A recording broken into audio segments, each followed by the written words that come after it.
Bonjour ou bonsoir à ceux ou celles qui regardent cette vidéo. Je me prénomme Scarlett Venom. Savez-vous de qui va-t-on parler? Il est jaune, il est rond et il aime les câlins. Aujourd'hui, on parle de Bumblebee. Le fait est que Bumblebee est enjoué. Désolé, je suis en retard. Ça roulait mal. C'est totalement possible que Bumblebee fasse une touche d'humour par rapport au fait qu'il est à moitié voiture, et qu'il aurait pu par conséquent être bien coincé dans des bouchons. Après, même si c'est la vérité, le ton de sa voix est assez dynamique. On dit que quand quelqu'un sourit et parle, ça s'entend. Là, c'est l'impression que j'ai. Le fait est que Bumblebee est inquiet. Optimus, c'est chez nous ici. On doit se battre. Dégager de son propre pays, c'est déjà quelque chose de pas facile. Mais alors dégager de sa planète, le choc émotionnel, il est exacerbé à fond.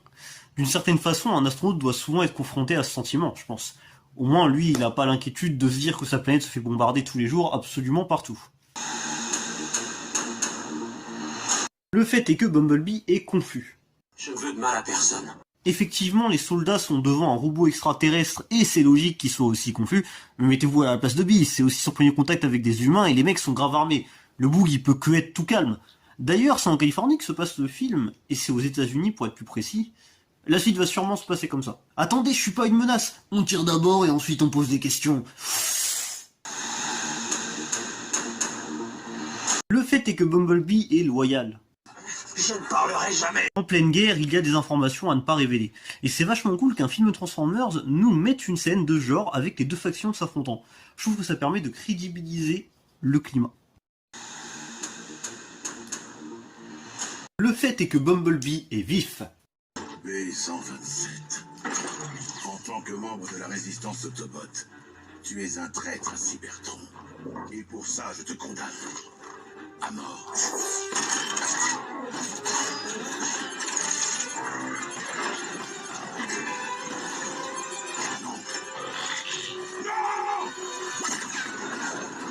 Bon, déjà faut dire que le boug étant au sol, c'est pas sa meilleure défense. Il est lessivé comme quand tu te remémores qu'hier la veille tu faisais ton meilleur jeu d'alcool, et son opposant a suffisamment de force pour le soulever à une main.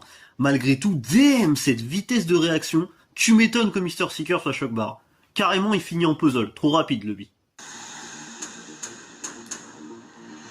Le fait est que Bumblebee a peur.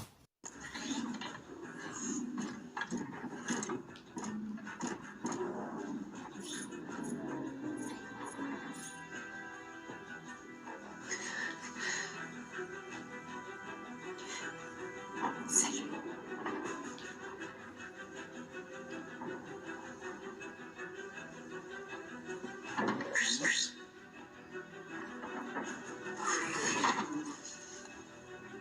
Oh quoi? Tu sais parler?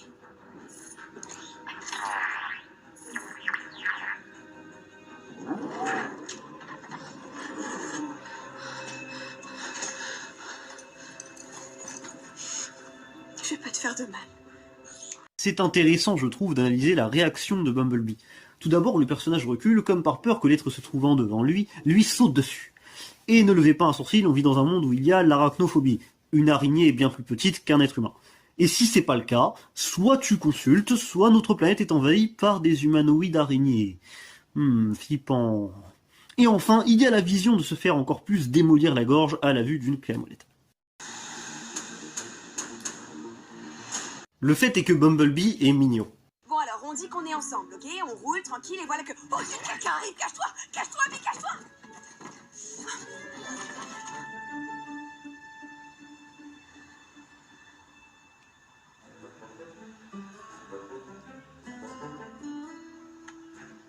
T'es sérieux là?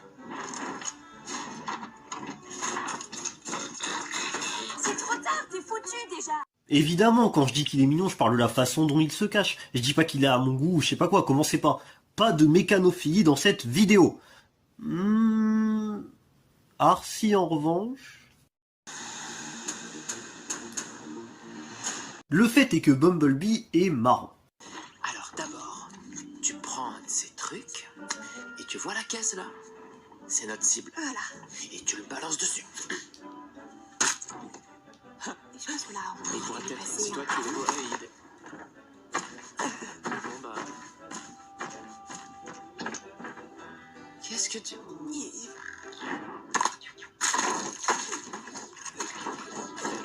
Ça fait vraiment plaisir. On sent totalement le côté extraterrestre dans le sens où, je ne doute pas que le concept de blague existe aussi sur Cybertron, mais il s'agit d'un humour d'un autre monde. C'est comme une coutume. Et le personnage y est bien intégré. Le fait est que Bumblebee est curieux.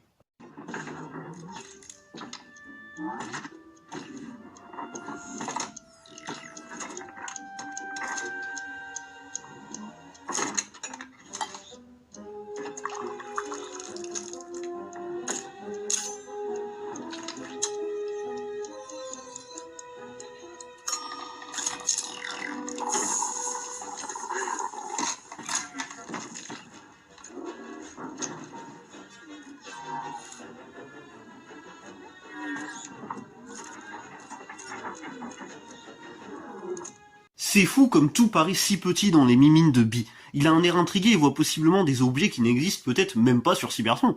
Par exemple, est-ce qu'il y a des minuteurs pour chauffer ton plat sur Cybertron? Ce qui retient le plus mon attention, c'est le café. Car pour l'anecdote, à la base, les Cybertroniens boivent de l'énergon, mais ça peut aussi arriver qu'ils boivent de l'huile, par exemple. Et enfin, le fait est que Bumblebee est malin. Je te tue d'abord et ensuite.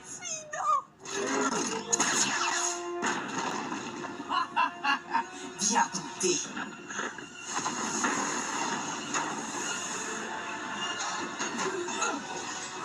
Tu vas nous tuer tous les deux.